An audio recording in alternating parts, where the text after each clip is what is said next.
Eh bien, écoute, Ali, est-ce que tu es au taquet? Oui, oui, oui, j'étais juste en train de renvoyer, chers amis, Monsieur le Président. J'ai le plaisir de vous céder la parole pour l'ouverture de cette intervention pour ensemble essayer de fêter comme il se doit la belle idée qu'est l'Union européenne. Donc, Monsieur le Président, je vous cède volontiers le sceptre du pouvoir, à savoir la parole. Merci Ali, merci à tous et bonjour à tous. Je n'ai pas eu l'occasion de vous saluer tous. Est-ce que le son est bon? Ça va? Oui. Bien. Donc, le Cercle Celtique de Rennes, c'est une association culturelle, socio-culturelle, qui œuvre sur la promotion de la culture bretonne, globalement des patrimoines culturels immatériels sur le pays de Rennes. Nous avons aussi comme mission de favoriser les langues de Bretagne, donc le breton et le gallo, et bien évidemment d'installer autour de tout ça une sorte de dialogue interculturel permanent autour de des questions de diversité, de droits culturels, d'expression des cultures des uns et des autres. Et donc, c'est tout naturellement que nous sommes là ce soir, puisque nous sommes concernés par cette Europe, et que c'est la fête de l'Europe pendant cette période à Rennes. Et donc, nous sommes tout à fait concernés par cette Europe des cultures. Est-ce qu'il y a une culture européenne? Est-ce qu'il y a une culture européenne ou pas? On verra ça avec Ali. Ou est-ce qu'il y a plein de cultures dans chaque territoire? Voilà, c'est un petit peu l'objet de cette intervention d'Ali. Ce soir, nous expliquer un peu l'Europe des cultures et comment tout ça peut vivre ensemble et faire société ensemble, en quelque sorte. Voilà. Je remercie Ali d'avoir accepté d'animer ces échanges avec nous.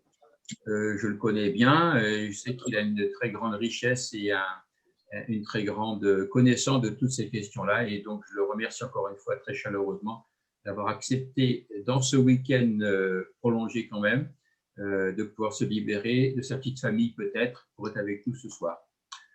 On va prendre grosso modo 45 minutes à 1 heure de présentation en fonction d'eux, et puis après, ce sera le temps de l'échange. Voilà.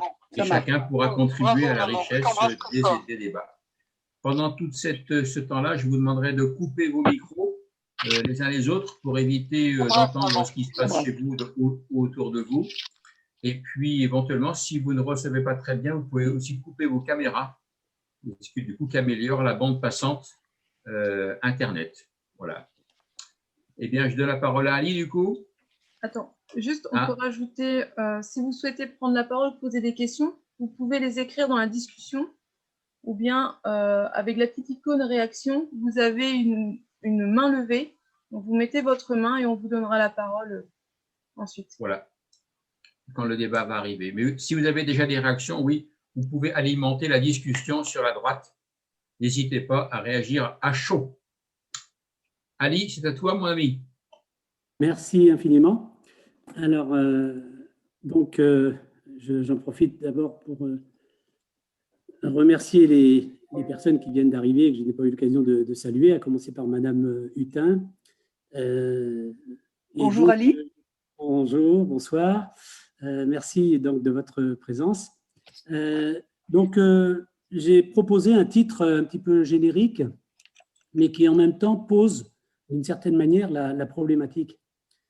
L'Europe, culture, de culture. Culture au singulier, de culture au pluriel. L'Europe, culture de culture, et en sous-titre, approche ethno-sociologique d'une utopie communautaire. S'il fallait une sorte de phrase, je dirais, en exergue, un petit peu comme quand on publie un ouvrage, un chapitre d'ouvrage ou un article, eh bien, je mettrais volontiers le mot de Paul Éluard, poète. Foule immense où l'homme est mon ami. Et c'est justement à partir de cette belle idée que je vais vous proposer une brève introduction pour contextualiser, je dirais plus une causerie, comme on aime à le dire au Cercle Celtique de Rennes, qu'une conférence ou encore moins un cours universitaire. Pour redire à la fois le plaisir d'échanger ce soir avec vous, avec chacun et avec chacune, et le double objectif, à la fois permettre une meilleure compréhension des enjeux européens à travers la problématique de la culture et aussi tenter d'agir pour toujours plus de paix entre les nations. Paix que l'on doit, notamment en France, pour l'essentiel, à la construction de l'Europe et donc aux inspirateurs comme Jean Monnet, visionnaire lucide qui avait suggéré à Robert Schuman, d'une part, de dépasser la psychose de la guerre froide, USA-URSS, les USA chef du camp capitaliste et l'URSS chef du camp communiste à l'époque. D'autre part, de mettre en place ce que nous fêtons justement ce soir encore, à savoir la mise en place d'une communauté européenne le 9 mai 1950. Je cite un mot dans un ouvrage consacré à Jean Monnet de son dernier assistant, Pascal Fontaine.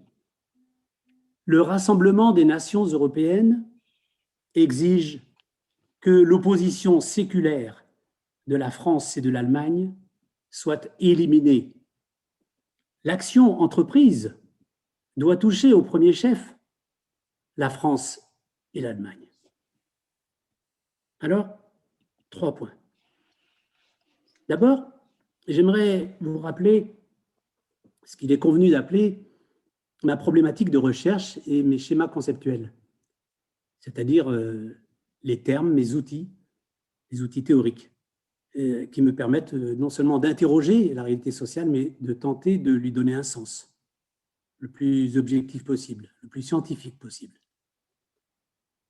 L'Europe est en effet, comme tous les objets de recherche, un objet construit et une production sociale historique. Je rappelle simplement le mot de l'épistémologue et philosophe Poincaré, le point de vue crée l'objet. Dans un second temps, j'aimerais aborder un point qui concerne de manière très proche le cercle celtique de Rennes. Un point intitulé « La France des régions » et en sous-titre « La Bretagne comme laboratoire social ».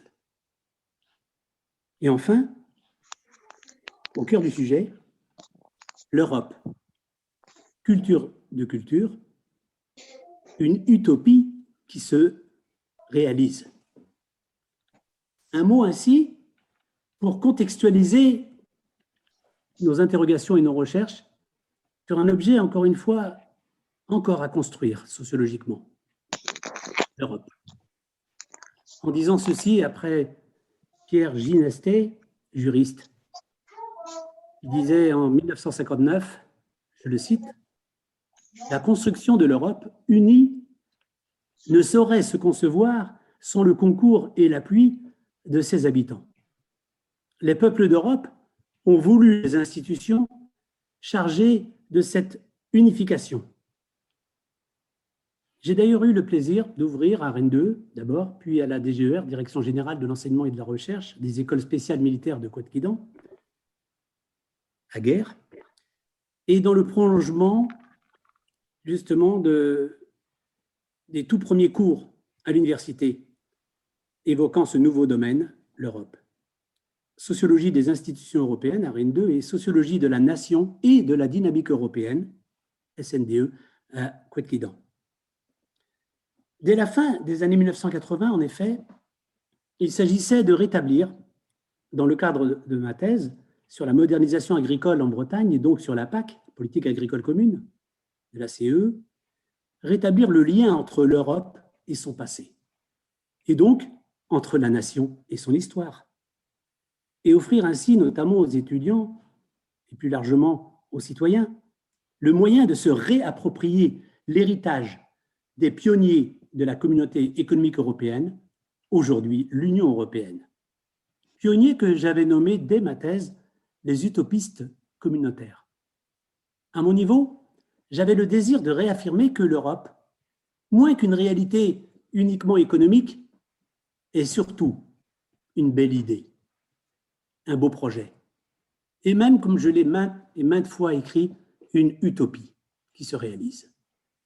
Pareille entreprise, on le comprend immédiatement, était vouée à faire surgir plus de questions encore que de réponses aux interrogations et aux problèmes nombreux à tenter de résoudre par les citoyens, par les politiques.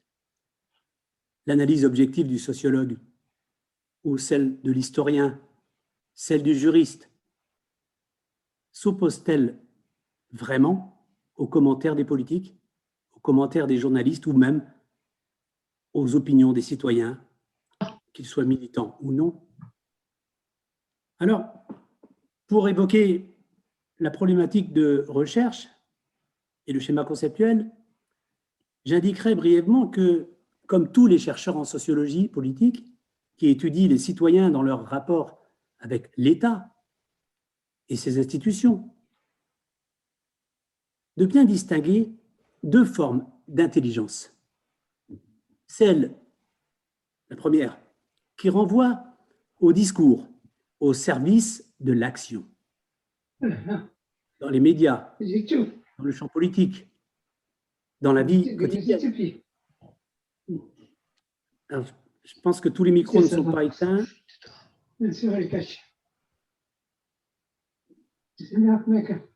Est-ce qu'on peut faire éteindre les micros, là, s'il vous plaît? Philippe? Est-ce que Philippe est par là? Voilà, merci. Alors, donc, c'est bon. La première forme d'intelligence au service donc, de l'action, discours donc, qui mobilise comme niveau de langage, pour l'essentiel, des mots ou des notions. L'Europe, la culture sont donc des mots. L'Europe, la culture sont donc des notions. Mais dans cette intelligence au service de l'action, il s'agit de mobiliser aussi l'intelligence au service exclusif de la connaissance. Au service exclusif de la connaissance, c'est-à-dire de tenir un discours heuristique, du grec eureka, j'ai trouvé. Un discours qui apporte un plus à la connaissance et qui mobilise non plus des mots qui ont une fonction identitaire, ou même des notions qui ont une fonction plutôt politique, mais des concepts comme outils d'analyse. Ainsi, l'Europe, ou la culture, comme concept, eh bien, est utilisée pour essayer d'interpréter la complexité de la réalité sociale. Alors que quand l'Europe n'est qu'un mot, le terme est mobilisé pour faire exister à la fois la réalité, mais aussi faire exister celui qui en parle. Alors, il m'a semblé important et même utile, pour la compréhension de l'Europe comme objet de recherche, de l'appréhender dans le cadre d'une problématique que je résumerai à 3 concepts. Territoire, identité, politique.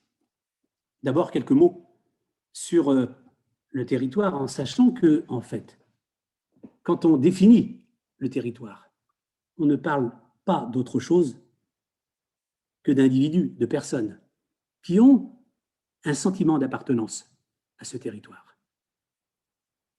On n'appartient pas à un territoire, ni à la Bretagne, ni à la France, ou même à l'Europe. On a un sentiment d'appartenance à un espace qu'on appelle la Bretagne, qu'on appelle la France ou l'Europe. Territoire, identité et politique. Ces 3 termes sont interactifs, sont reliés et même dialogiques, pour parler comme Edgar Morin. C'est-à-dire qu'en fait, quand on parle de l'un, on définit les 2 autres. Le territoire d'abord. D'abord, ce n'est pas un donné. Le territoire est le résultat d'une construction sociale où les processus d'héritage historique jouent un rôle déterminant.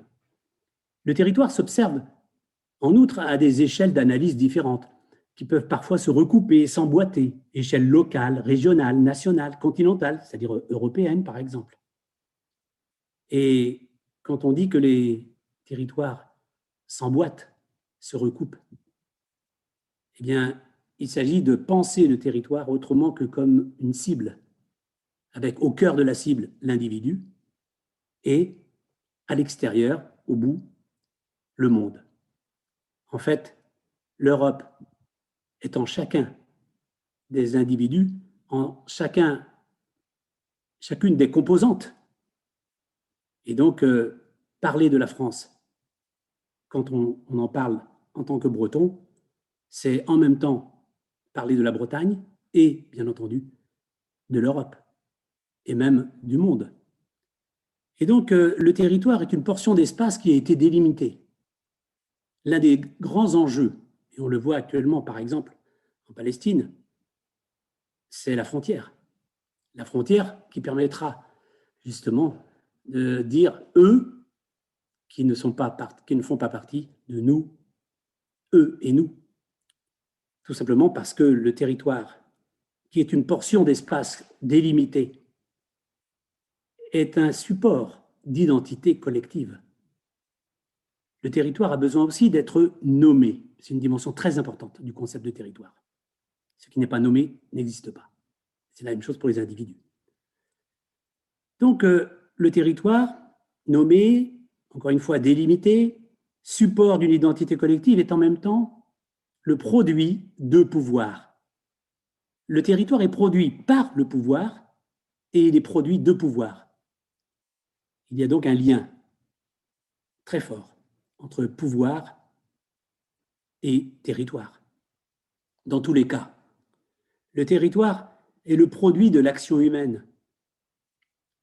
C'est un espace toujours singulier et caractérisé par un environnement et des paysages qui lui sont propres. Environnement et paysages appropriés, puis gérés par les collectivités humaines qui lui affectent ensuite des usages, l'aménagent en fonction de leurs besoins. Et on le voit, la géographie, l'histoire, le droit, l'économie, mais aussi pour nous l'anthropologie, la philosophie, la sociologie, ont été mobilisés non seulement pour décrire, analyser, interpréter le territoire, mais aussi contribuer à sa fabrication. En ce qui concerne le concept d'identité, deuxième terme de ce triptyque conceptuel, identité et donc culture. 4 petites choses seulement pour définir ce concept qui, pour moi, est très difficile à utiliser, tellement il est chargé. Il est noyé même dans un halo d'ambiguïté sémantique. En tout cas, quelques dialogiques, quelques dialectiques, objectives, subjectives. L'identité, c'est ce qui existe objectivement. Je suis agriculteur parce que je le suis, objectivement. Je travaille la terre ou j'élève des animaux, je cultive des légumes ou autres. Une dimension objective. Mais je suis agriculteur aussi et surtout parce que je me sens appartenir à un univers, à un groupe, à une communauté, à une profession ou à un métier, à une organisation. Bref, la dimension subjective et la dimension objective sont très importantes. Le territoire, par exemple, peut renvoyer à une identité positive. Le fait d'habiter, par exemple, le centre-ville de Rennes. Mais il peut aussi renvoyer à une identité plus négative. Plus négative, en tout cas perçue comme telle. L'identité peut être positive, elle peut être aussi négative. On peut exercer un métier considéré comme une profession noble, chef d'entreprise, cadre, mais on peut aussi avoir le sentiment d'exercer un métier mal payé, mal considéré, etc., et qui renvoie à une identité négative. Donc positive, négative. Autre dualité, ego et alter, ou soi et autrui. En effet, on est autant, ou je dirais même moins, ce que l'on aimerait être, ce que l'on dit être, ce que l'on croit être, que ce que l'autre me dit que je suis. Il y a donc une interaction très très forte entre ego et alter, entre soi et autrui. Et juste une petite remarque pour renvoyer à l'actualité. Si l'on ne se construit uniquement que contre l'autre, on ne peut éviter les conflits, on ne peut éviter la guerre, comme aujourd'hui, malheureusement, les Israéliens et les Palestiniens, donc dans leur interaction et leurs enjeux, qui sont précisément à la fois territoriaux, identitaires et politiques. Pour le terme de politique, je ne dirais que quelques mots, puisque je préfère faire fonctionner ce concept tout au long de mon petit propos. Politique, je dirais simplement un rappel d'un mot du sociologue allemand Max Weber, qui rappelait à juste titre que l'État avait le monopole de l'autorité, le monopole du pouvoir, le monopole de la violence aussi. Et on le voit aujourd'hui à travers tous les débats qui concernent le rôle des institutions de sécurité. Et concernant le politique, 3 autres termes que l'on doit au philosophe de l'Antiquité, Aristote, kiouis, polis, nomos. Pourquoi obéit-on à la loi? Le kiouis, le citoyen, qui vit, donc citoyen en latin, les citoyens, citoyenneté, civilité aussi, polis en grec, la cité, politique, politisé, et politesse. Le citoyen qui vit dans la cité obéit aux normes, nomos. Dans l'Antiquité, le nomos, c'était les normes divines. Aujourd'hui, on parle plutôt volontiers de lois et au niveau de l'Europe, de directives. Donc les citoyens mettent en place ensemble, dans le débat, dans l'échange et le compromis, la recherche du compromis et la négociation, les citoyens mettent en place du nomos pour vivre ensemble. Et comme on le dit en Europe, unis dans la diversité, pour vivre ensemble dans le polis, dans la cité. Mais concernant plus précisément la question européenne, et ce, au-delà de ce premier triptyque pour ériger une problématique de recherche, j'ai bâti pour essayer de comprendre justement cette question européenne en sociologie des identités territoriales. Encore une fois, le territoire n'étant qu'une facette parmi d'autres de l'identité et de la culture. J'ai donc bâti 2 concepts pour distinguer 2 formes de pensée, de représentation et de stratégie territoriale. Premier concept, l'idéologie nationale. Deuxième concept, deuxième logique, l'utopie communautaire. Alors ça donne quoi? Pour l'idéologie nationale, 3 niveaux territoriaux, 3 strates. La commune, le département et la nation. La commune avec son maire, le conseil municipal, le maire et son écharpe, et donc c'est très important, son écharpe tricolore.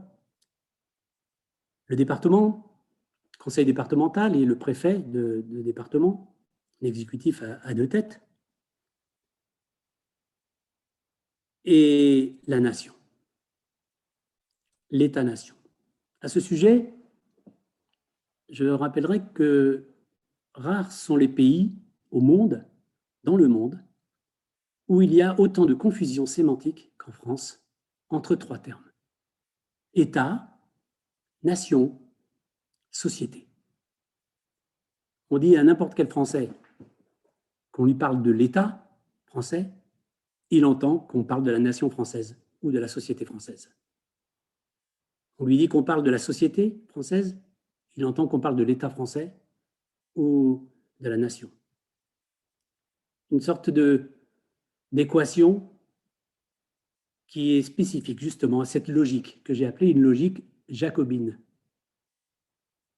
à cette vision de la démocratie, une vision pyramidale qui met en bas l'ensemble des citoyens qui appliquent les décisions du haut, pour reprendre la métaphore de l'ancien Premier ministre Raffarin, les gens du haut et les gens du bas. En haut, on décide, en bas, on applique. Et donc, dans cette logique de l'idéologie nationale, je l'ai appelée idéologique parce que c'est celle qui est née avec les révolutionnaires français. S'il fallait donner une date, je dirais volontiers la nuit du 4 août 1789, plutôt qu'une autre date en janvier ou le 14 juillet, etc. La nuit du 4 août 1789, c'est le serment du jeu de paume et l'abolition des privilèges. Eh bien, les Jacobins, plus que d'autres groupes qu'on n'appelait pas à l'époque des partis politiques, et on les appelait Jacobins tout simplement parce qu'ils se réunissaient au couvent des Jacobins. Eh bien, dans cette logique jacobine, la démocratie, c'est une décision prise au centre qui s'applique partout. Et cette logique de l'idéologie nationale a plus de 2 siècles. Mais déjà, dès 1789, il y avait d'autres clubs, par exemple les Girondins, qui proposaient une autre vision de la démocratie. La démocratie en France, c'est que quand on a besoin de faire telle ou telle chose dans une commune, on n'a pas besoin forcément de l'avis du préfet. Et si on n'arrive pas à résoudre un problème au niveau de la commune, on essaye au niveau de l'arrondissement ou du canton. Si on n'y arrive pas, on essaye au niveau du département. Si on n'y arrive toujours pas, au niveau de la région. Et enfin, on arrive au niveau national, à l'Assemblée nationale notamment, où on sollicite l'exécutif, Matignon, l'Élysée. Alors, donc, c'est ce qu'on appelle la subsidiarité des décisions. Dans cette logique girondine, eh bien, 3 niveaux territoriaux différents de l'idéologie nationale. Les pays, et il y en a une vingtaine en Bretagne, les pays du latin pagus, aujourd'hui plutôt les communautés de communes, les pays, les régions, la région, et on saute l'État-nation pour arriver directement à l'Europe. Pays, région, Europe. Pourquoi l'idéologie nationale et pourquoi l'utopie communautaire? Utopie. Donc, là, non, j'ai essayé de vous montrer, mais ça ne marche pas, mais tant pis, l'ouvrage de Thomas More, donc intitulé L'Utopie.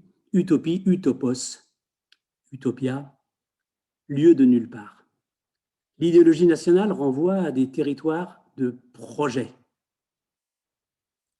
L'utopie communautaire renvoie à des projets de territoire. L'utopie, c'est le lieu de nulle part. C'est un lieu à faire advenir. Advenir, en tout cas, en termes d'institutionnalisation.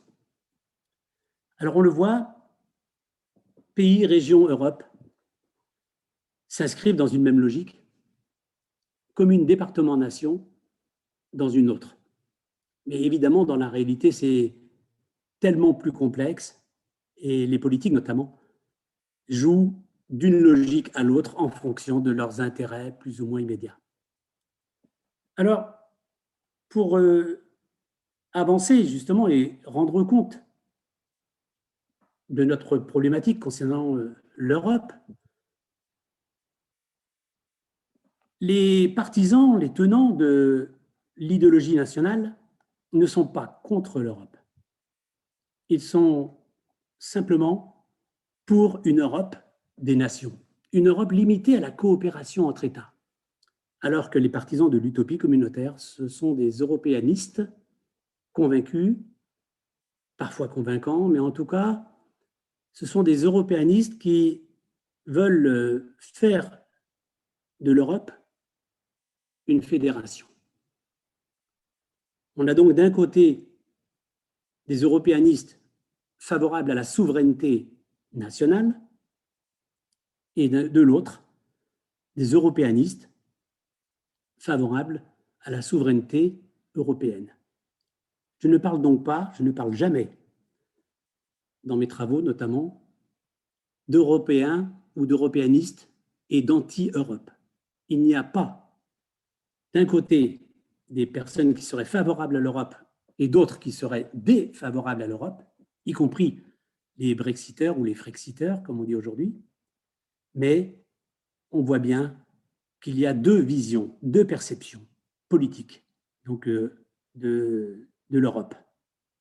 En fait, pour terminer ce premier point, je dirais simplement que l'Europe ne peut pas ne pas être analysée justement comme, pour reprendre le mot de Marcel Mauss, socio-anthropologue, l'un des neveux d'Émile Durkheim, fondateur de la sociologie française en tout cas, l'Europe analysée comme un fait social total.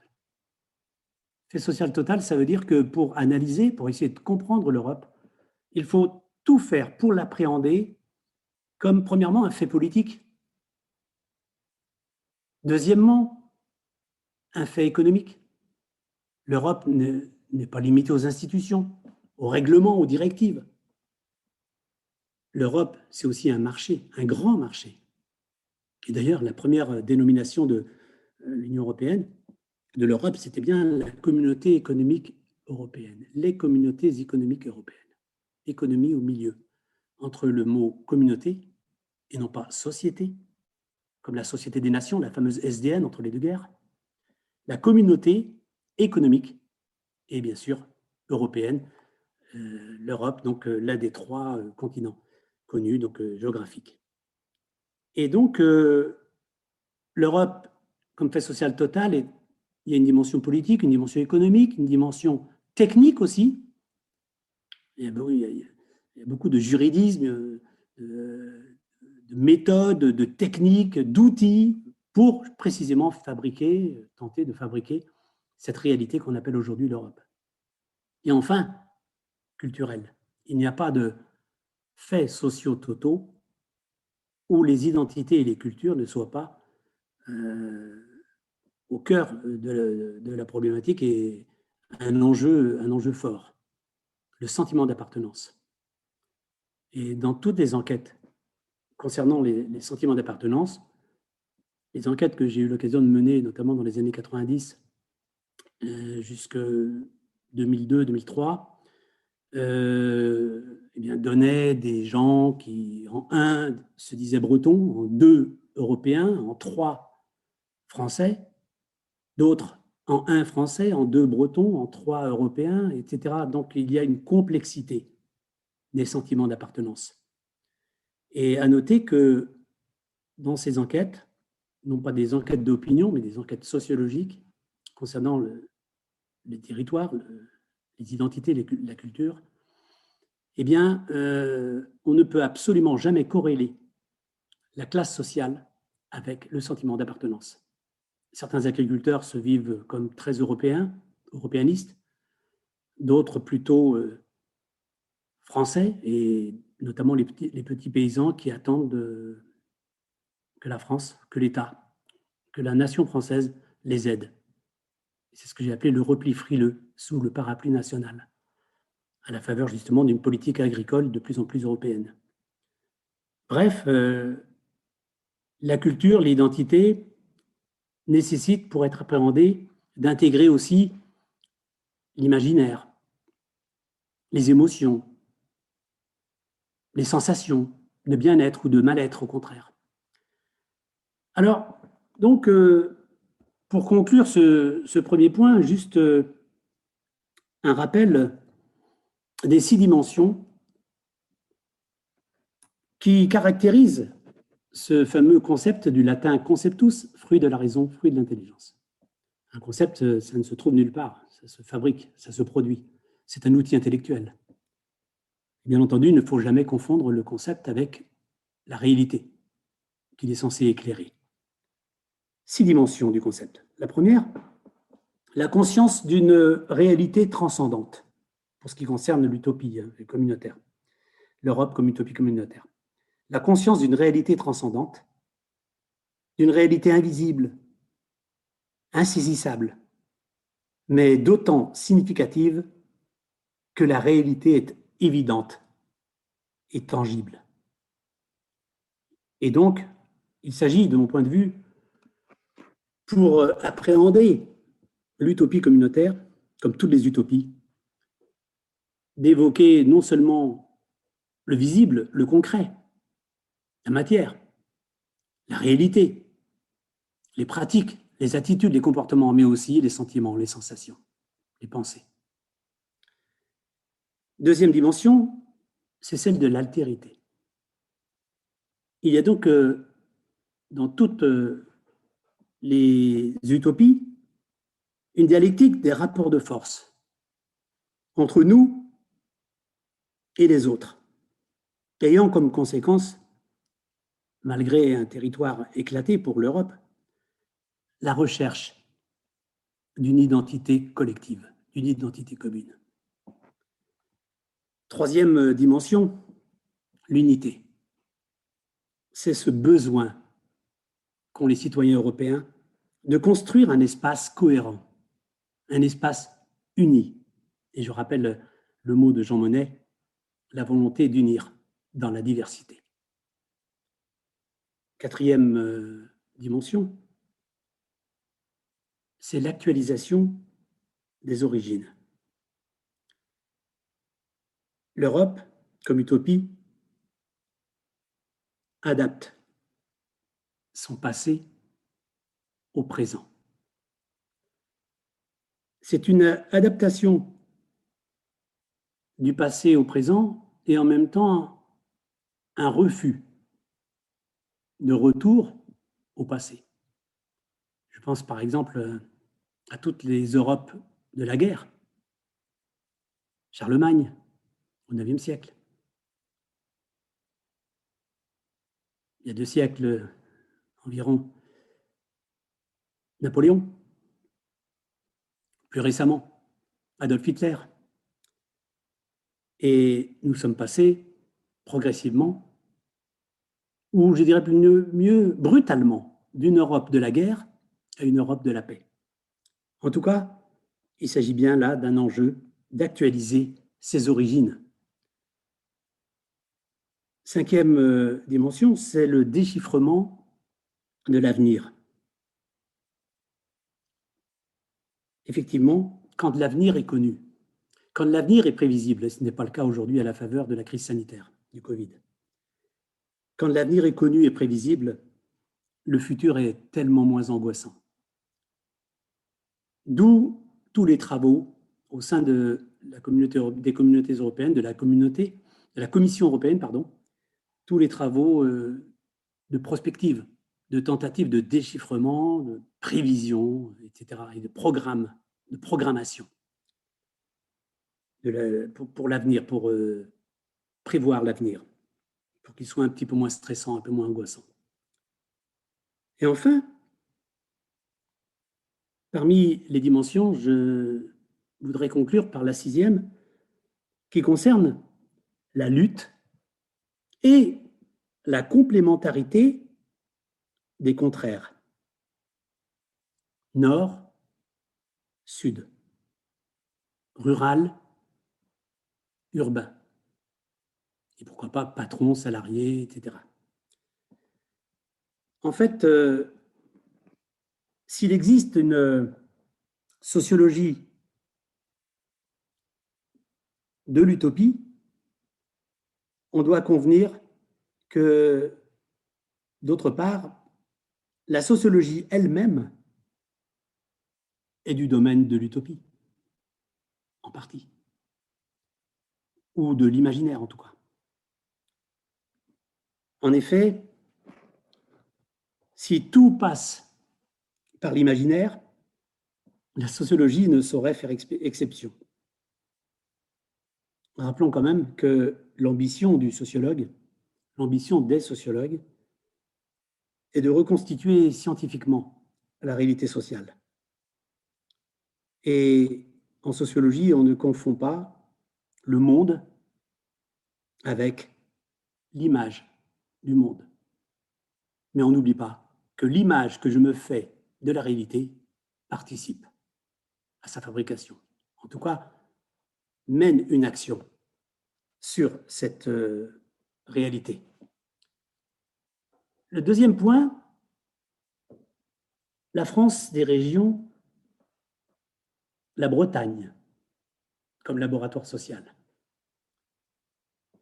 La France, découpée en régions, date en fait, pour moi, en régions instituées, de 1922 avec le beau livre d'un géographe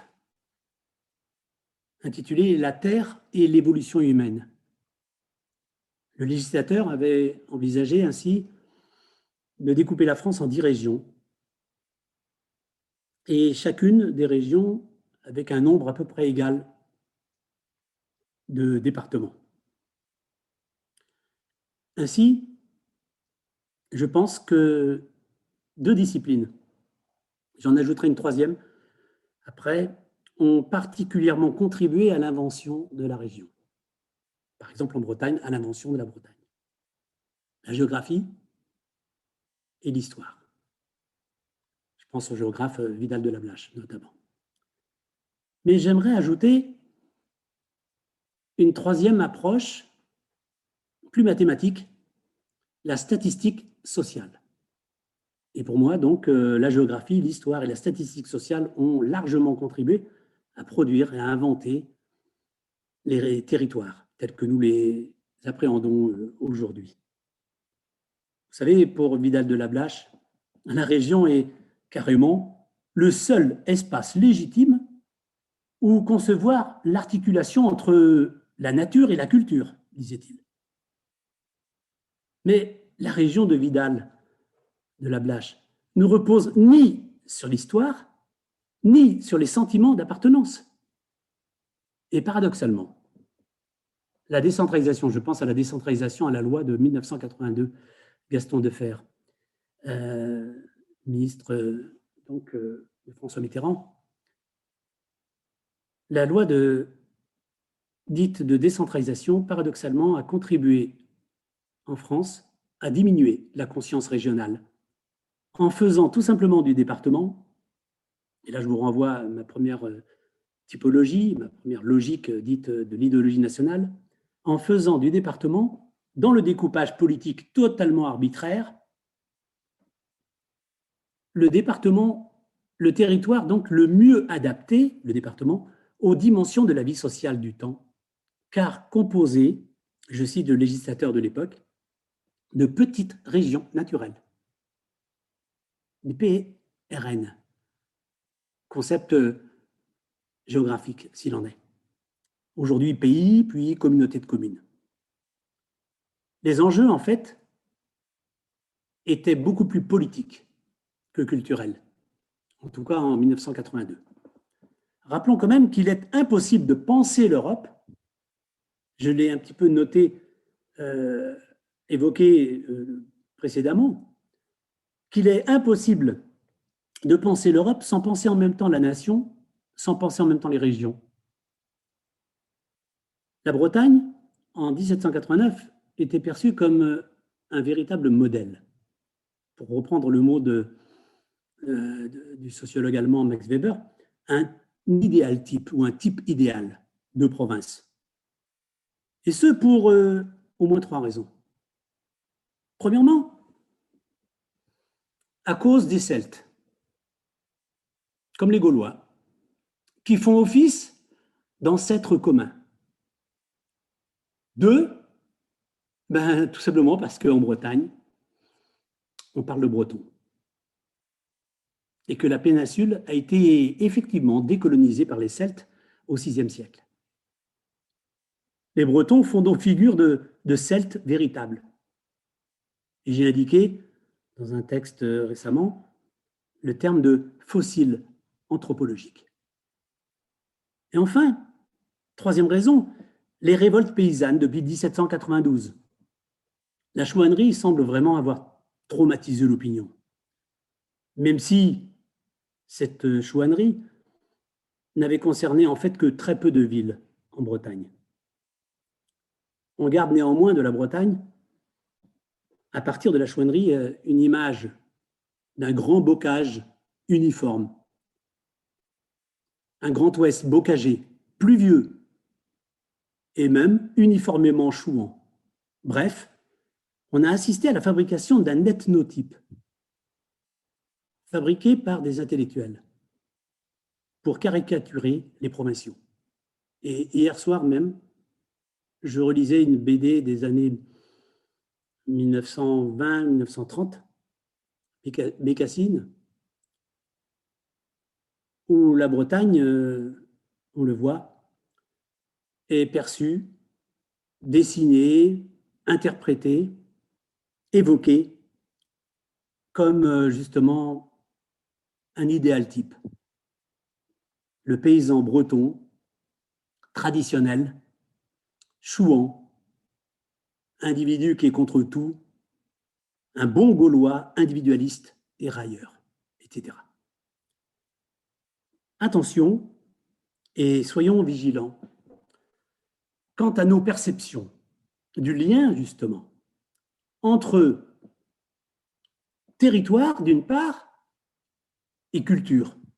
Soyons vigilants et faisons attention à l'effet Montesquieu. L'auteur de L'Esprit des lois, je cite, « La différence de climat où les hommes naissent contribue-t-elle à celle de leur esprit ?» s'interrogeait l'auteur, le philosophe. Sa théorie, où il opposait notamment les mahométans aux chrétiens, sa théorie a pénétré les esprits en Europe, notamment quand il a opposé le Nord au Sud. Et n'ayant que peu de temps pour détailler la théorie de Montesquieu, si j'avais proposé un PowerPoint, comme on dit aujourd'hui, eh bien, je vous aurais proposé un tableau à deux entrées. D'un côté, le Nord, de l'autre, le Sud. Pour résumer un petit peu, en termes, je dirais, presque d'analyse de contenu, à la fois littéraire, philosophique et sociologique, l'esprit des lois de Montesquieu. Au Nord, les maladies froides et le suicide, comme mode, comme action, donc sui caedere, se donner intentionnellement la mort. Au Sud, univers, territoire des maladies chaudes, de la lèpre, de la syphilis, de la peste. Au Nord, la force du corps et de l'esprit. Au Sud, faiblesse, découragement et même désir de vengeance qui caractérise les peuples du Sud, selon Montesquieu. Au Nord, l'insensibilité à la douleur et au plaisir et les musiques calmes, y compris les opéras. Au Sud, sensibilité extrême, notamment au plaisir, et musique emportée, y compris les opéras, par exemple, les opéras italiens, qu'on oppose aux grands opéras allemands, par exemple. Au Nord, la monogamie et l'égalité entre les sexes. Au Sud, la polygamie et la servitude, notamment des femmes, servitude domestique.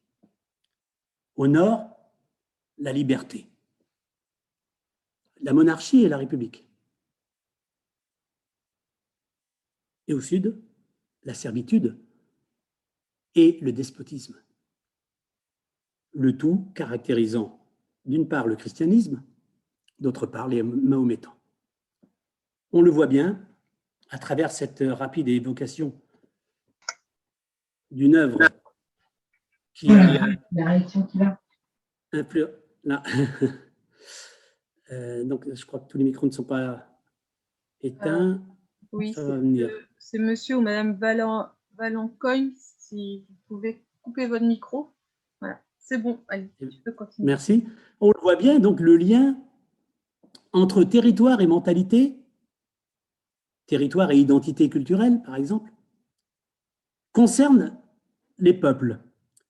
Et il s'agit, sous couvert d'uniquement décrire la réalité, en fait, de mettre en exergue les vertus des peuples du Nord, et donc une manière pour certains politiques de camoufler leur propre désir de vengeance, leurs soupçons et surtout leurs ruses, notamment dans les médias et les réseaux sociaux. Et aujourd'hui, à l'intérieur de la société, celle des groupes sociaux. La bourgeoisie française, les habitants du bourg, ont ainsi accédé à 3 pouvoirs. Au XVIe siècle, au pouvoir économique, notamment en prêtant de l'argent à une noblesse ruinée, qui passait son temps à danser, à chasser, à faire la guerre, bref, à avoir des activités très coûteuses. Les commerçants, les prêteurs d'argent,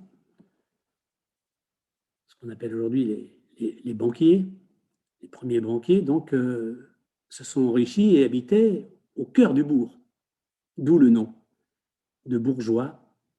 Et je vous renvoie bien entendu à toute la phraséologie et tous les textes concernant les bourgeois de Calais. Deuxième pouvoir, le pouvoir politique, la bourgeoisie qui avait commencé à accéder, à acquérir le pouvoir économique, a obtenu le pouvoir politique en 1789 en confisquant littéralement la Révolution française à son seul profit. En fait, au profit des propriétaires. Et enfin, le pouvoir culturel, que je daterai à la Commune de Paris que Karl Marx avait perçue comme une révolution manquée par le peuple. À cet égard, les notions de culture populaire, celle du peuple, et celle de populisme doivent être distinguées. En fait, ce n'est jamais le peuple qui gagne quand le populisme s'exprime, quand le populisme exprime ses revendications et actions. Dans une société où les idées de droite subissent une dilution au profit de la diffusion des idées d'extrême droite. Là comme ailleurs, il faut distinguer les réactions compassionnelles de ceux qui instrumentalisent la culture populaire, des actions politiques en faveur de la culture dans une démocratie et une république ouverte à la diversité culturelle. En rappelant ici que le règne de la politique n'est pas le règne de la morale, comme disent les philosophes, même si les deux sont liés et que les politiques sont toujours pris en tenaille entre leurs éthiques, 2 types d'éthiques, encore une fois Max Weber, éthique de responsabilité et éthique de conviction, c'est-à-dire leurs valeurs. La culture, un rapide mot concernant justement la nécessité, de mon point de vue, de distinguer les 2 sens du mot, de la notion ou même du concept de culture. D'un côté, la culture au singulier. De l'autre, les cultures au pluriel. La culture au singulier, permettez-moi d'indiquer qu'il faut y mettre une majuscule. C'est la culture avec un grand C. Et les cultures avec un petit c, beaucoup plus humble, beaucoup plus modeste, et toujours au pluriel. Quand la culture est contemporaine, moderne et savante, on pense que les cultures sont traditionnelles et passées, populaires. Quand la culture est urbaine et bourgeoise, les cultures sont plutôt rurales et ouvrières. Quand la culture renvoie aux pratiques, aux comportements, aux attitudes, aux loisirs, aux pratiques y compris alimentaires, de la France d'en haut, eh bien, pour les cultures, cela concerne justement le peuple, la France d'en bas. Quand la culture renvoie aux connaissances, au savoir scolaire, universitaire, scientifique, quand la culture renvoie à la pensée théorique, les cultures renvoient, elles, à des cultures vécues, pratiques, et souvent familiales, ou en tout cas locales, territoriales. De plus, quand la culture est universelle, les cultures sont singulières.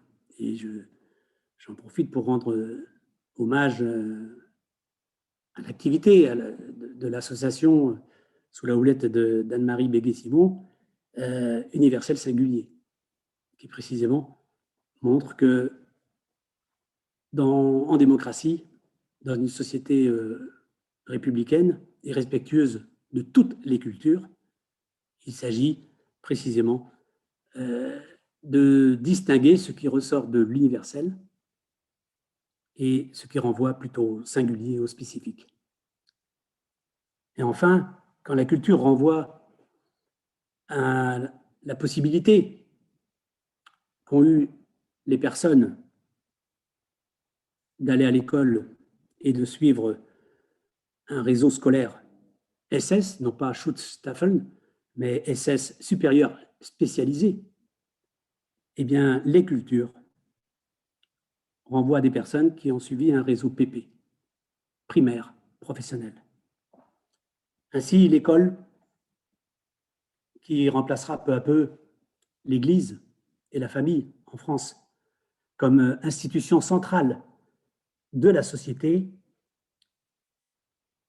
pour placer les citoyens dans la société, transformera les inégalités scolaires en inégalités sociales et contribuera à transformer les inégalités sociales en inégalités scolaires. Nous sommes donc passés progressivement d'un déterminisme divin avant la nuit du 4 août 1789 à un déterminisme social. L'idéologie qui sera le ciment de la construction du nouveau citoyen, notamment à partir de Condorcet, ce sera la méritocratie et non plus la naissance. On occupera une place dans la société, celle qu'on mérite, celle que l'école aura justement légitimée, en tout cas dans les compétences et les capacités.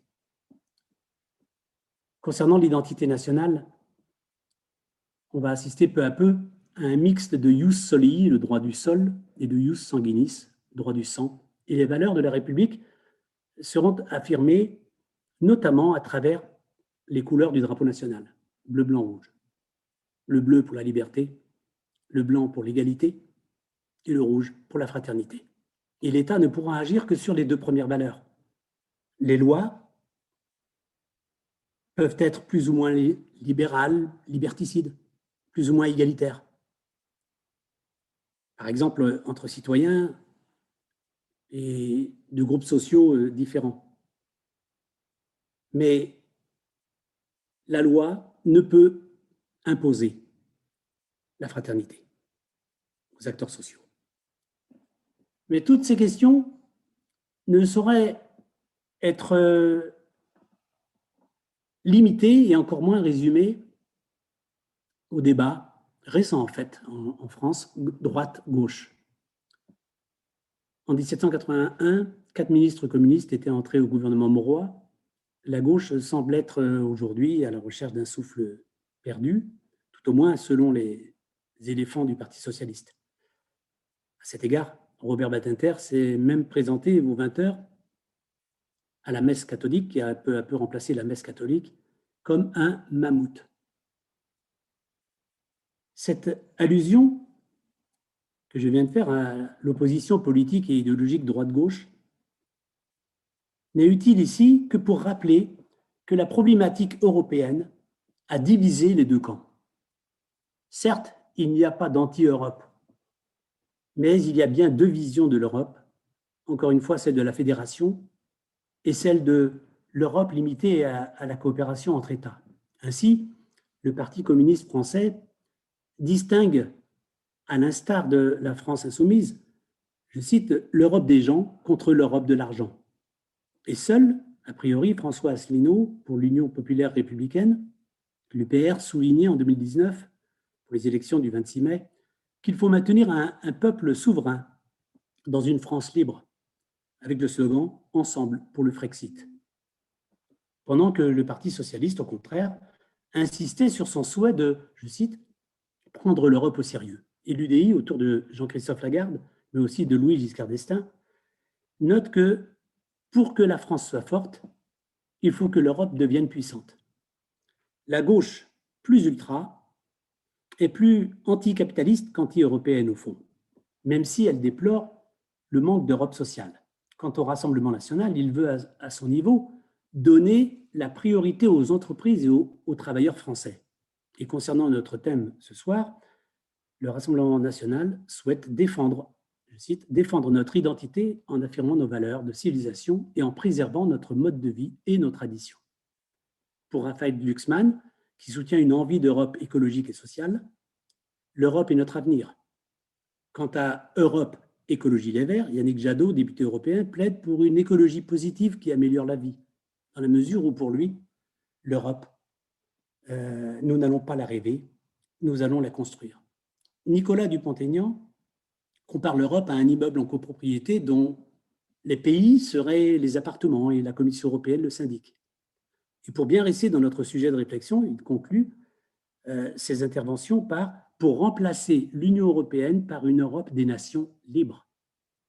Enfin, quant au président Emmanuel Macron, En Marche pour l'Europe, son mouvement, plus qu'un parti traditionnel d'ailleurs, pour son mouvement, le projet est de, je cite, « bâtir une renaissance européenne à partir de 3 piliers, liberté, protection et progrès ».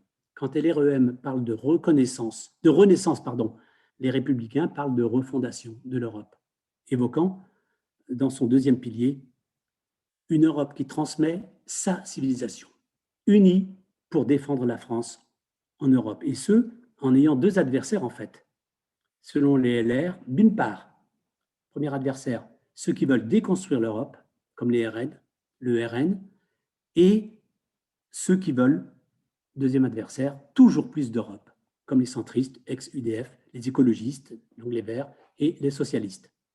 Il s'agit bien d'une analyse de sociologie politique et donc d'un combat contre la tendance à confondre opinion et savoir, opinion et connaissance, à utiliser donc ces opinions pour, la tendance à se fabriquer son opinion à partir d'étiquettes simplistes et une vision somme toute paranoïaque, comme celle des dictateurs qui perçoivent des complots partout. La démocratie, comme disait Alain, philosophe, a 2 ennemis, l'excès d'ordre et l'excès de désordre. Alors, comme je vois que l'heure tourne, je passe tout de suite au troisième et dernier point qui va être au cœur justement de la thématique culturelle, l'Europe, culture de culture, une utopie qui se réalise. Quant alors ministre des Affaires étrangères d'un gouvernement présidé par Georges Bidault, Robert Schuman est entré vers 18h dans le fameux salon de l'horloge du Quai d'Orsay. Le 9 mai 1950, il a déclaré aux journalistes, je cite, « Messieurs, il n'est plus question de vaines paroles, mais d'un acte hardi, d'un acte constructif. La France a agi et les conséquences de son action peuvent être immenses. Nous espérons qu'elles le seront.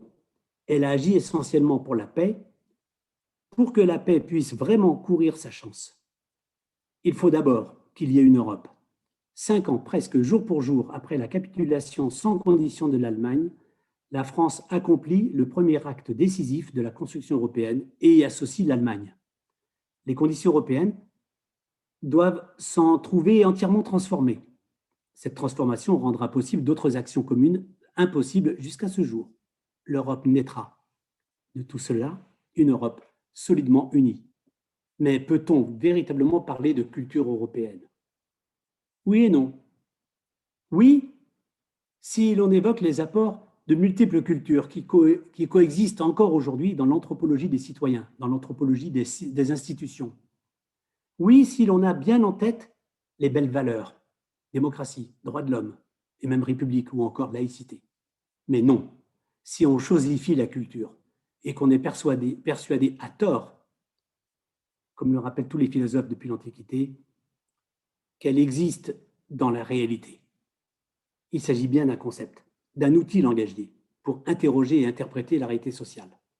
Alors peut-on évoquer la civilisation européenne et la même civilisation qui concernera à la fois Malte, le plus petit des États européens, et l'Allemagne ou encore la France ou l'Italie? Alors, l'Europe a en fait un héritage commun.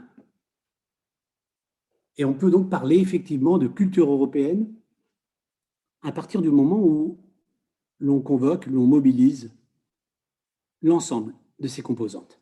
La première, c'est l'apport gréco-romain. La construction de l'Europe a été préparée par l'histoire et par les idées. Le fondement de l'Europe réside dans ce que l'on appelle la tradition européenne, qui trouve sa source dans l'Antiquité païenne, gréco-romaine et chrétienne. Les sources principales de la civilisation, et je mets des guillemets à civilisation bien sûr, de la civilisation européenne sont l'influence hellénique de la Grèce, surtout Sparte et Athènes, l'influence romaine et l'influence judéo-chrétienne. Ces éléments constituent les bases essentielles de ce qu'on appelle aujourd'hui la culture politique de l'Europe. Leur influence majeure ne peut toutefois laisser ignorer la source celtique et l'apport des Vikings, mais aussi celui des Francs, ni le fait que l'Europe est aussi une communauté linguistique. En fait, l'Antiquité a exprimé très tôt donc les principaux courants fondamentaux de la philosophie politique. J'en distinguerai simplement 3 éléments. Le premier, l'individualisme. Dans la culture européenne, l'individu est premier, le groupe est second. Et on a donc une perception qui a renvoyé justement à 2 phénomènes. On va dire l'individualisme, c'est comme la langue d'Ésope, pour le meilleur et pour le pire. Pour le pire, l'individualisme, l'égoïsme, la compétition. Et pour le meilleur, l'humanisme, les droits de l'homme. Le deuxième courant philosophique qui compose la culture européenne me semble être justement le cosmopolitisme. Il y a cette perception, notamment issue de la culture chrétienne, d'une culture universelle qui s'adresse à chacun, à chacune, quelles que soient ses identités singulières. Individualisme, cosmopolitisme, et enfin, aspiration à l'universel, qui renvoie bien sûr aux 2 premiers termes. L'aspiration à l'universel, il s'agit bien là d'une pensée vraiment européenne. Les cités grecques, micro-sociétés politiques, forment donc un système international. D'abord, hégémonie d'Athènes, les alliances, les confédérations, en Grèce d'abord, puis dans l'ensemble de l'Orient et l'Occident. À partir du 8e siècle, avant Jésus-Christ, la colonisation réalisée par les cités grecques à travers le bassin méditerranéen va y propager l'hellénisme comme facteur d'unité. Citons entre autres l'idéal civique, l'homme citoyen, et l'affirmation de la liberté politique, la démocratie démos kratos, le pouvoir pour et par le peuple, comme dirait Danton, la volonté de respecter les lois, l'égalité des droits, le sens de l'histoire et du relativisme, sans oublier l'hostilité à tout dogmatisme, mais aussi la primauté de la raison, les mathématiques, la logique, la primauté de la philosophie, et je pense bien entendu à Platon et à Aristote, et l'importance des sciences physiques. La Grèce est donc à l'origine de l'anthropocentrisme. Son œuvre est principale, je crois, est l'humanisme païen. Pour les Grecs, il faut éduquer les hommes pour les rendre aptes à remplir toutes les tâches de la cité. Alors, on aura forcément toute une série d'éléments, mais que je ne livrerai que dans un document écrit ultérieurement et que je me permettrai de transmettre à notre ami Emmanuel Morucci. Et je passe à la période romaine pour compléter un petit peu ces éléments, ce panorama. L'Empire romain s'étendit tout autour de la Méditerranée et intégra les influences grecques. Il s'est étendu en Afrique du Nord, ainsi que dans une partie de l'Europe. La civilisation romaine fut une civilisation urbaine, mais élaborée par des hommes qui aimaient la terre, agri cultura. D'où une mentalité concrète et juridique, une conception très exigeante de la cellule familiale, la constitution progressive d'une véritable patrie humaine. Ainsi, la civitas romana, la cité romaine, s'élargit en civitas humana, la cité humaine. Dans le cadre culturel, l'individu est aussi important que le groupe. L'apport de Rome à l'Europe est énorme. La plupart des États modernes ont à l'égard de Rome une dette immense. D'abord, l'humanisme romain. C'est en fait la continuité de l'humanisme grec. Le droit romain, le droit classique, droit laïcisé et individualiste, et le droit impérial, droit public. L'État, l'organisation administrative, la protection juridique, l'ordre et la loi. On retrouve aujourd'hui les deux éléments de la formation des juristes en France, droit public général et droit privé.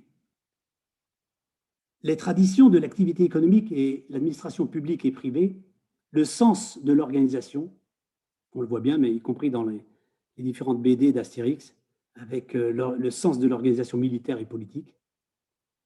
La littérature latine, patrimoine commun de l'humanité civilisée. Le droit romain qui pénètre en France et en Angleterre, droit civil et droit canon enseignés dans les universités, où on opposait déjà société civile et société ecclésiastique. L'Europe, en quête de rationalité juridique, s'est ainsi mise à l'école de Rome. Un autre apport de Rome, l'idée de l'unification nécessaire du monde sous un même pouvoir politique.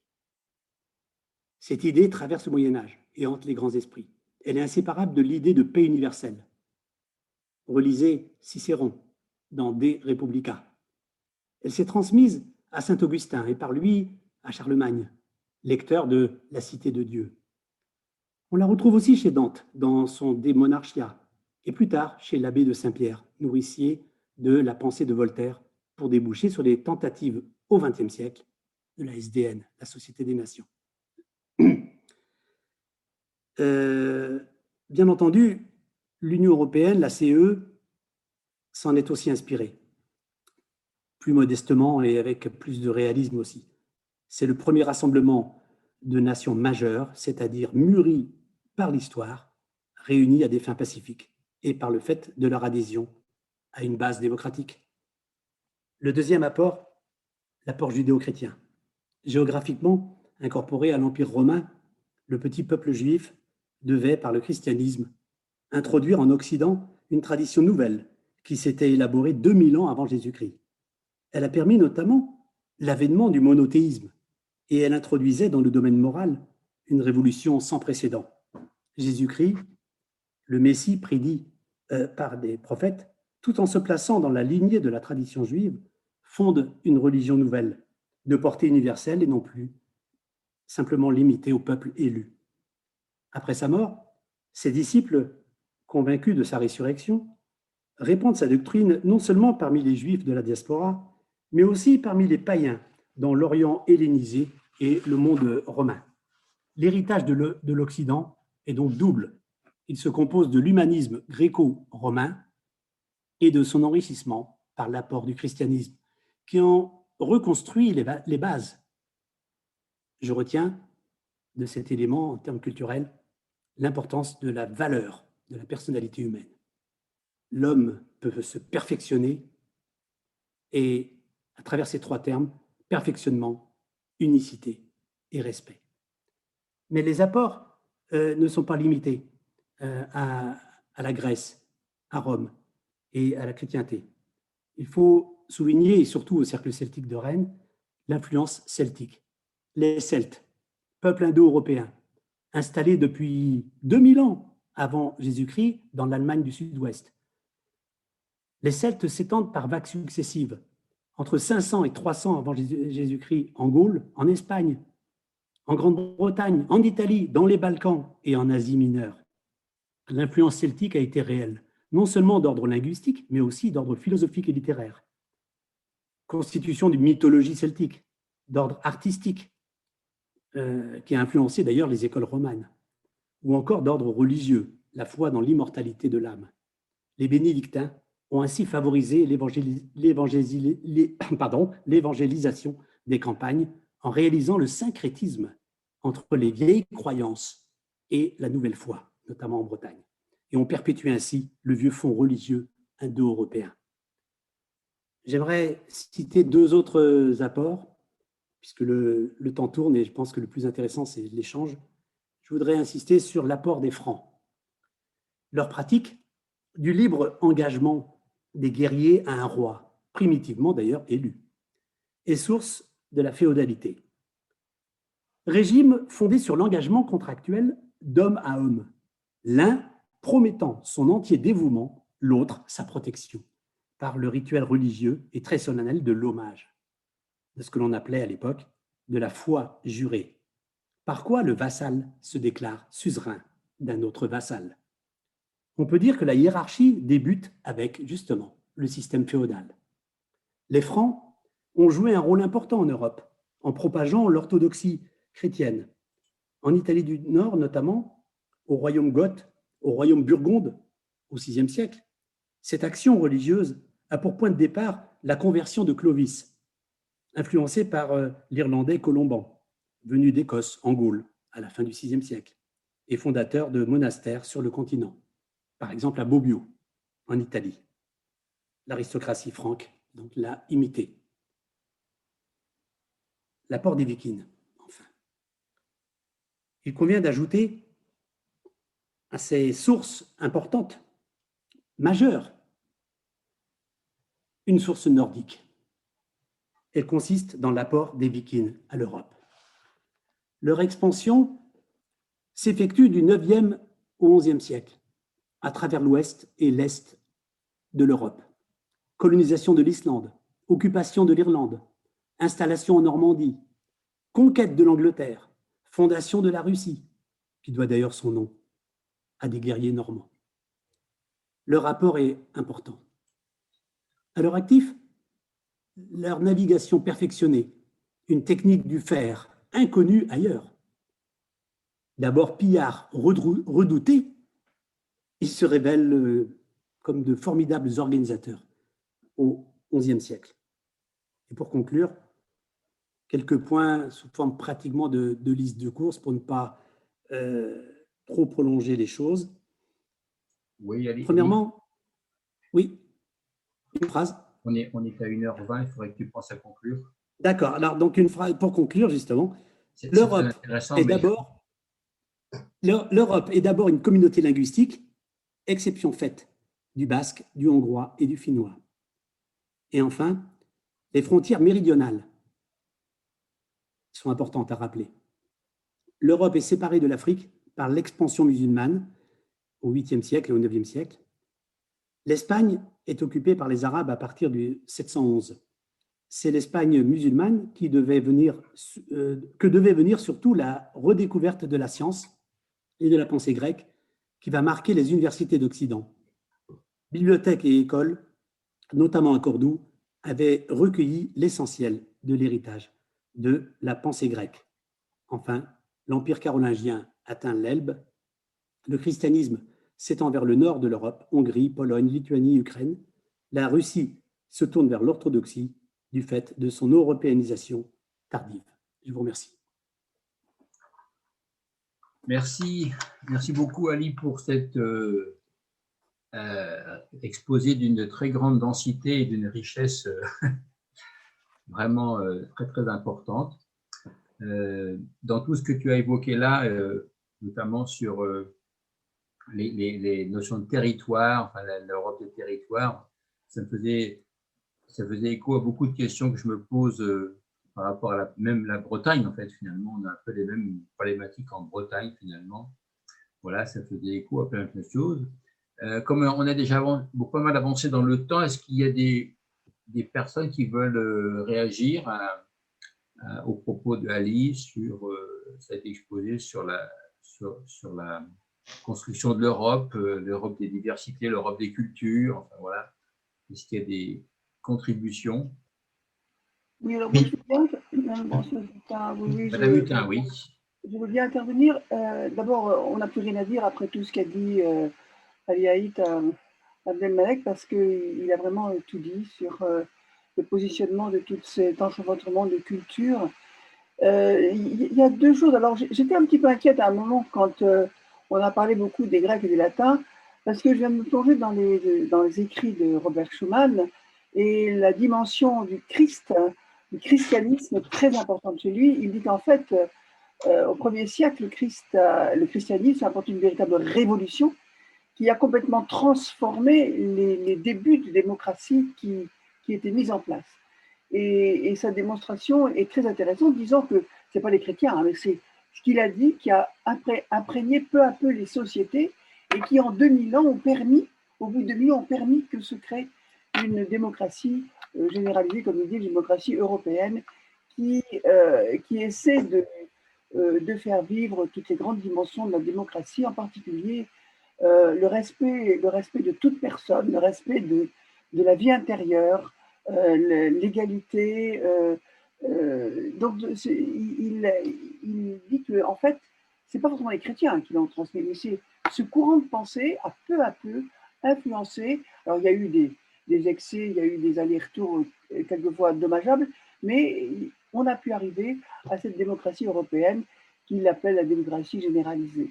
Et ça m'a beaucoup intéressé parce que c'est vrai qu'on dit beaucoup que Schuman était très imprégné par l'Évangile, mais quand on voit concrètement ce qu'il a essayé de mettre, aussi la valeur du travail, hein, la valeur de la responsabilité de l'homme, et la phrase que vous avez dite en disant maintenant, ce n'est pas un discours, c'est agir, et ça c'est très bien. Alors la deuxième chose que j'avais notée au fur et à mesure de votre exposé, c'est qu'en fait, les gens que je rencontre, quand on parle d'Europe, pour se réunir, c'est pas tant le passé, parce que le passé, bon, tout ça, c'est une vieille histoire, mais c'est quel projet, qu'est-ce qu'on veut devenir, qu'est-ce qu'on veut faire, qu'est-ce qu'on veut être. Le monde de 2021 étant tellement différent du monde même de 2000, étant tellement différent, maintenant, il faut que nous, Européens, est-ce que la manière de vivre ensemble nous satisfait? Non, elle ne satisfait pas complètement, mais il y a quand même des choses pas si mal que ça. Mais comment est-ce que dans le monde d'aujourd'hui, on va pouvoir être un témoin d'un autre art de vivre ensemble en paix, comme dit l'ONU, puisque dimanche, c'est la journée du vivre ensemble en paix, décrétée par l'ONU. Donc je pense que là, il y a un véritable appel, et je vois dans les jeunes étudiants que je reconnais, la seule manière de se retrouver, c'est sur l'Europe qu'on veut, et la responsabilité qu'on va avoir dans le monde. Aujourd'hui, révolté par tous les combats qui se passent en Moyen-Orient, qu'est-ce qu'on fait? On n'est rien du tout, on n'a pas d'impact. Il faut que nous comprenions que la souveraineté partagée est beaucoup plus forte qu'une souveraineté identitaire, enfin rétrécie à un territoire. Et donc, moi, je vois ça chez les jeunes, et je pense que c'est dans la recherche d'un projet, dans le devant nous qu'on va s'en sortir. Je pense, parce qu'on n'est pas en très bonne situation en ce moment, vous le savez mieux que moi, au niveau de biologie, mais je crois que c'est dans ce domaine-là, regardons donc qu'est-ce qu'on veut être dans le monde d'aujourd'hui, sachant que nous sommes très attachés à nos valeurs. Et j'ai beaucoup aimé l'Europe de la culture des cultures, hein, de tout ce que nos cultures territoriales, enfin bretonne par exemple, moi je suis limousine, moi, donc je porte une autre culture aussi en moi, mais que ces cultures territoriales apportent, et là, ils forment une culture. Et cette idée géniale de Schuman, qu'on ne va avancer que si on dialogue et que si on pense que notre ennemi le plus abominable a des idées qui vont nous intéresser, et qu'on va pouvoir avancer que si on travaille en lien avec les gens qui sont différents de nous, qui ont un passé très douloureux, etc. Et cette idée je crois que ça, c'est quelque chose, moi, quand j'ai découvert l'Europe, j'avais 12 ans, et quand on m'a expliqué que les Allemands allaient avoir autant d'impact dans les prises de décision que les Français, mon père était absolument ravi, et je me disais, c'est la vraie solution. Parce que quand on se dispute, il faut chercher la solution entre les gens qui se disputent. Ça, c'est la force de l'Europe, et c'est ce dont on a besoin. En Palestine aujourd'hui, avec les Ouïghours, en Afrique, au Brésil, on en a besoin partout.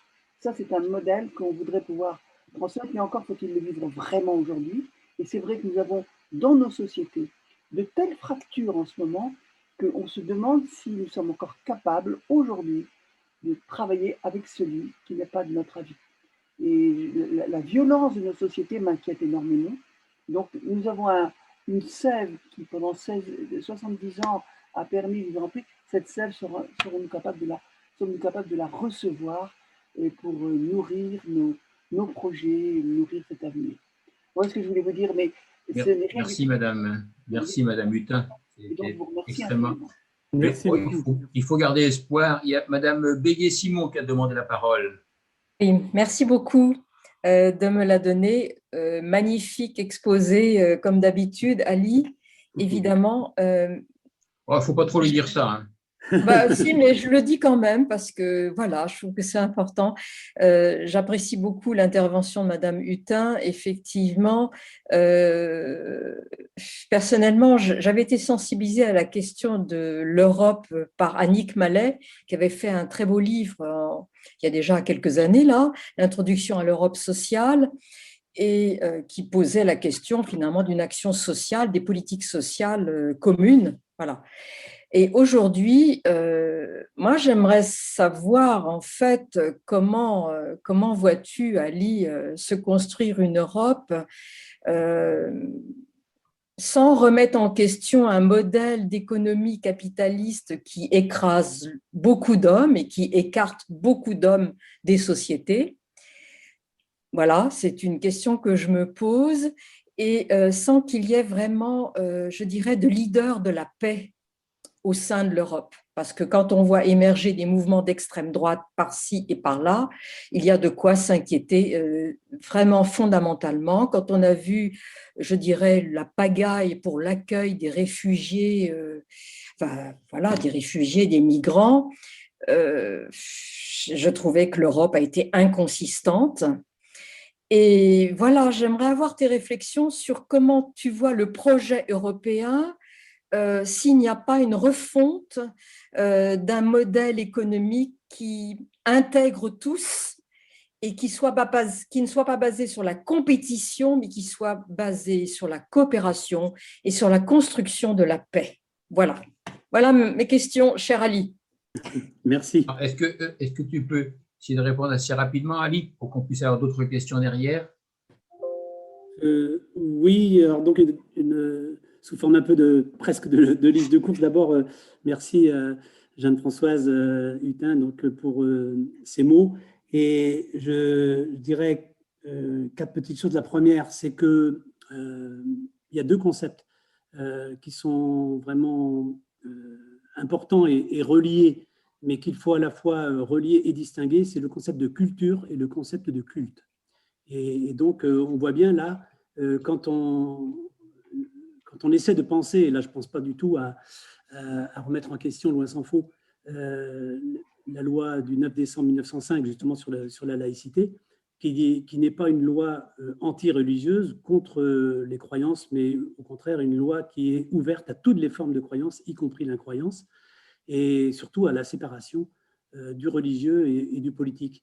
Et donc, on voit bien que l'un des enjeux pour le vivre en commun, c'est la distinction justement entre ces 2 concepts, en sachant que dans la réalité, pour les personnes, pour les acteurs, pour les citoyens, on ne peut pas penser l'un sans l'autre. Je pense bien entendu aux personnes qui se disent et qui se vivent comme des personnes croyantes. Donc, réfléchir un petit peu philosophiquement et à définir de manière précise culture et culte. l'autre élément, c'est qu'on a l'habitude d'opposer dans les analyses la culture, c'est un petit peu ce que vient d'évoquer Anne-Marie avec Simon, opposer culture et économie. Donc, je pense qu'on ne peut pas, et là je la rejoins totalement, on ne peut pas penser l'économie sans la culture. Et penser l'économie sans la culture, ça voudrait dire privilégier les produits au détriment des producteurs, qu'ils soient d'ailleurs producteurs ou consommateurs, donc des humains.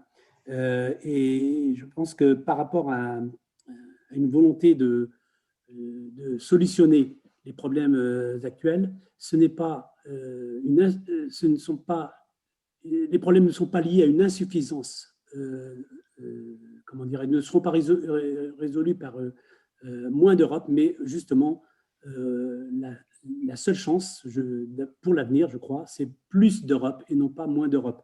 Et j'en veux pour preuve les deux problématiques, celle de la crise sanitaire actuelle du Covid et celle que tu viens d'évoquer, Anne-Marie, donc concernant les réfugiés. Et on a assisté malheureusement, et encore aujourd'hui pour la crise sanitaire, à une Europe qui n'est que l'addition, à une politique européenne qui n'est que l'agrégation de politiques nationales. Et je crois que l'un des enjeux est de passer d'une agrégation de politiques nationales à une politique justement concertée, négociée et avec débattue, et en tout cas en ne confondant pas les compromis nécessaires avec la compromission. Et enfin, je crois que parmi les solutions, il ne s'agit pas de passer d'un système politique ou d'un système économique à l'autre. On peut instiller ça et là, par exemple, de l'économie sociale et solidaire. Donc, de promouvoir d'autres types de production, y compris dans la production agricole, plus soucieuse à la fois de la biodiversité, de l'environnement, moins consommateur ou consommatrice de pesticides, etc. Donc, on peut aussi envisager deux formes d'agriculture, une plus pour l'export et une agriculture plus localisée, plus proche en tout cas en termes des producteurs et moins éloignée entre les producteurs et les consommateurs. Donc, il y a toute une série d'éléments qui concernent soit des politiques particulières, soit le fonctionnement des institutions plus généralement. Donnons la parole maintenant à M. Morucci. Est-ce que j'ai bien dit? Oui, c'est parfait. C'est parfait. Merci, Monsieur le Président. Et puis, salut Ali. Tu vas bien? Je suis ravi de te retrouver. C'est une bande de copains. Presque.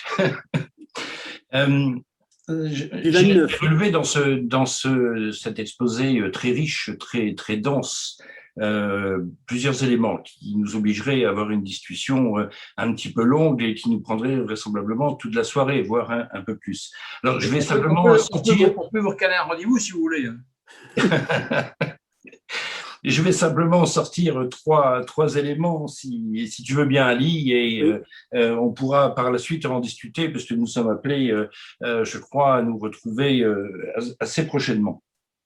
Le premier élément, c'est cet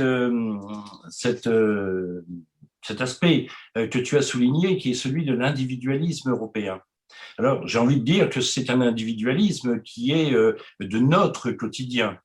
Si je reprends et si je veux aller à la suite de Jeanne-Françoise Hutin, qui à l'instant parlait de Robert Schuman, la perspective qui était la sienne, avec Jean Monnet d'ailleurs, puisque les deux ont travaillé ensemble, Jean Monnet ayant une idée qu'il n'avait pas osé proposer, mais il a fini par en parler à Schuman, qui en a fait son cheval de bataille, eh bien, à cet individualisme qui n'est même pas celui de Max Weber finalement, mais un individualisme plus individualiste aujourd'hui, eh bien, s'oppose finalement la caractéristique personnaliste de Robert Schuman. Et je crois qu'on fait ici, avec le personnalisme de Robert Schuman, ce lien que l'on faisait à l'instant entre culture et culte.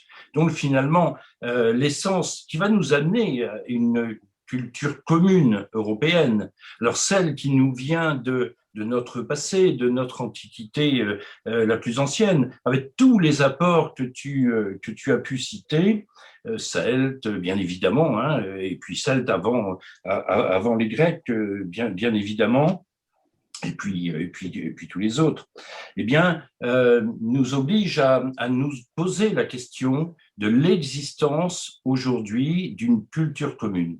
Alors, je me fonde sur les travaux de certains anthropologues. Je pense à Philippe Diribarne, je pense à Fons Trombonars, qui parlent de cette culture commune.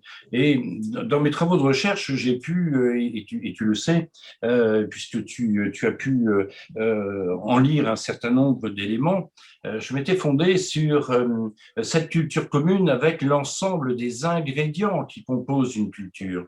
Et finalement, au niveau européen, nous avons cet ensemble d'ingrédients, sauf peut-être un, qui est la langue commune. Nous n'avons pas de langue commune, néanmoins, nous avons un langage commun.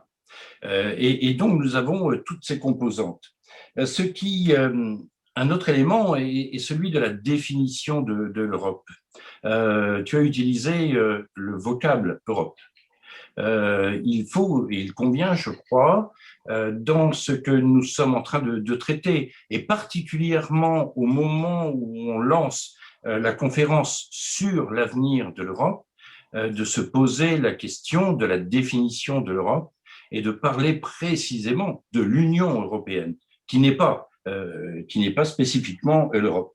Et donc, peut-être, faut-il travailler, alors du point de vue sociologique, sur l'image que l'on peut donner à cette Europe, sur comment dire les rivages. C'est quoi les frontières de l'Europe? C'est quoi le visage? Visage, image, rivage. Voilà trois mots qui me paraissent assez importants dans ce que nous pensons être nécessaire dans l'émergence d'un sentiment d'appartenance à cette dimension territoriale que tu as parfaitement décrit, mais qui n'est pas aujourd'hui une réalité. Bon, voilà, c'est quelques réflexions comme ça par rapport à la richesse de ton exposé.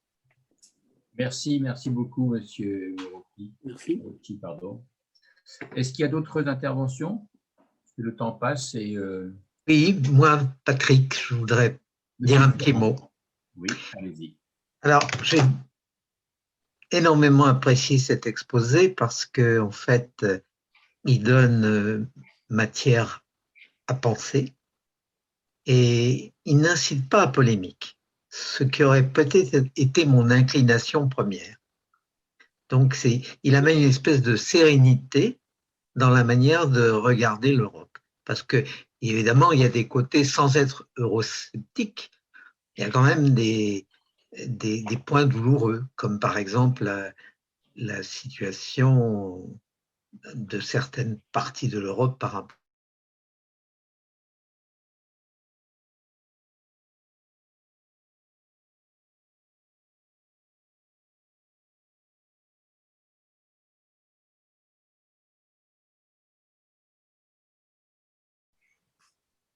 Merci, Monsieur Curran. Ben oui, je pense que Ali nous a proposé un exposé très, on va dire, factuel, en fait, hein, donc effectivement, qui n'a pas forcément vocation à générer des polémiques, plutôt, mais des échanges qui sont toujours plus intéressants. Est-ce qu'il y a d'autres contributions? Eh bien, écoutez, je voudrais, en votre nom à tous, tout à l'heure, vous avez parlé de richesse d'exposé, de matière à réflexion, de matière à penser, matière, voilà. Effectivement, c'est pas par hasard si on a sollicité Ali sur cette question, c'est quelque chose dont on parle quelquefois ensemble, pas assez suffisamment à mon goût, mais en tout cas, je remercie Ali donc pour nous avoir consacré cette soirée, puisque c'est un week-end particulier, c'est un week-end un peu de repos pour beaucoup de monde. Donc, je remercie Ali de nous avoir accordé ce temps et d'avoir préparé aussi scrupuleusement, avec efficacité, donc le contenu de son intervention. Je vous donne rendez-vous à tous mercredi 26, je crois, avec Philippe Blanchet. où là on parlera, Philippe, des langues. Attends, Philippe, je voudrais juste dire un tout petit mot de réponse globale et je te repasse la parole. Juste un tout si petit tu mot. veux. Voilà. Donc, merci pour tous ces mots, pour tous ces mots et donc pour votre présence active et impliquée. Et j'aimerais souligner deux petites choses. La première, c'est qu'il est extrêmement difficile dans le travail que nous avons en tant qu'enseignants-chercheurs à l'université ou même dans des laboratoires de recherche au CNRS et ailleurs, il est extrêmement difficile de ne pas s'impliquer. Raymond Aron parlait d'un statut de chercheur désengagé. Et je me demande si c'est vraiment à la fois souhaitable et possible. Et je crois que l'implication dans la vie sociale est très, très importante. Et donc, comme acteur social, comme citoyen, et pourquoi pas comme militant.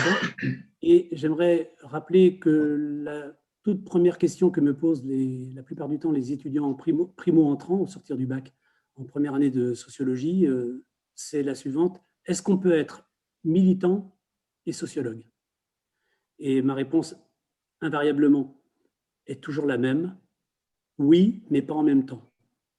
Et donc, quand on milite, on n'est plus sociologue. Et quand on fait de la sociologie, eh bien, on évite justement de s'engager, en tout cas dans les polémiques, dans les controverses, parce que le propre de l'idéologie, c'est premièrement de s'avancer masqué.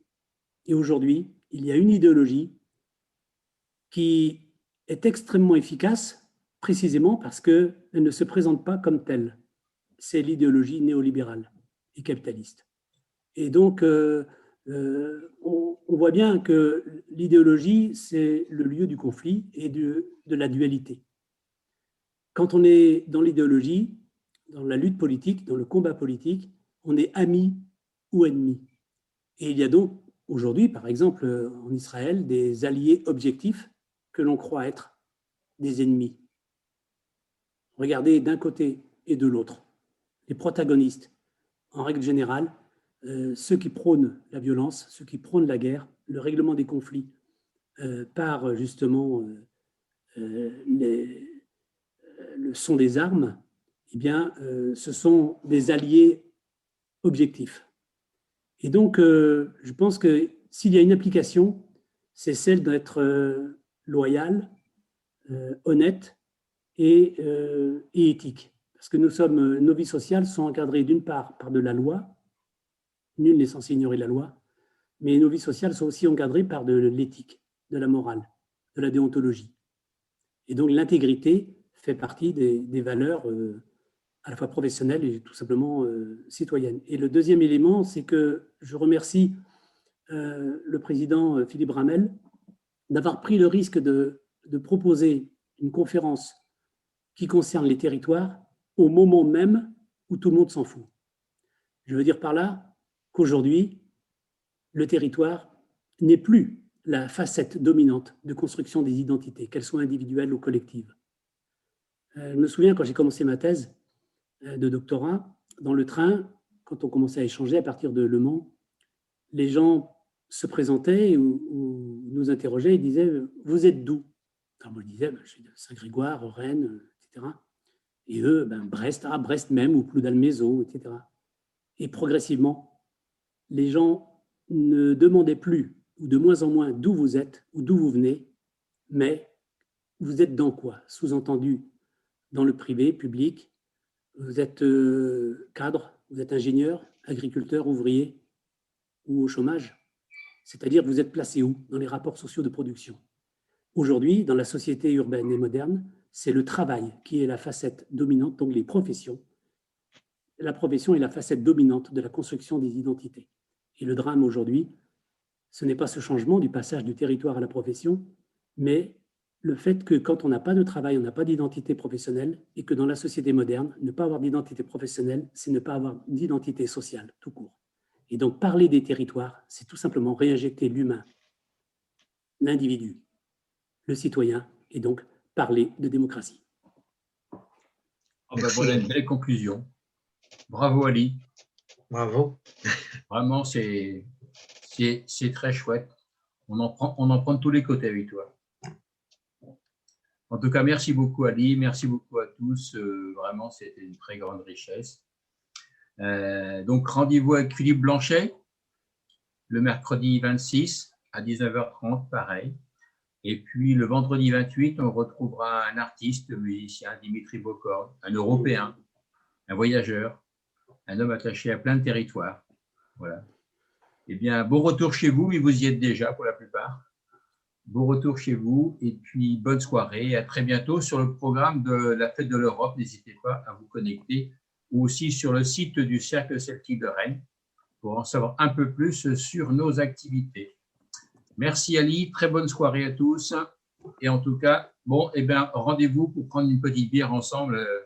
Le plus tôt sera le mieux. Il paraît que dans quelques jours, les tireuses vont se remettre en route.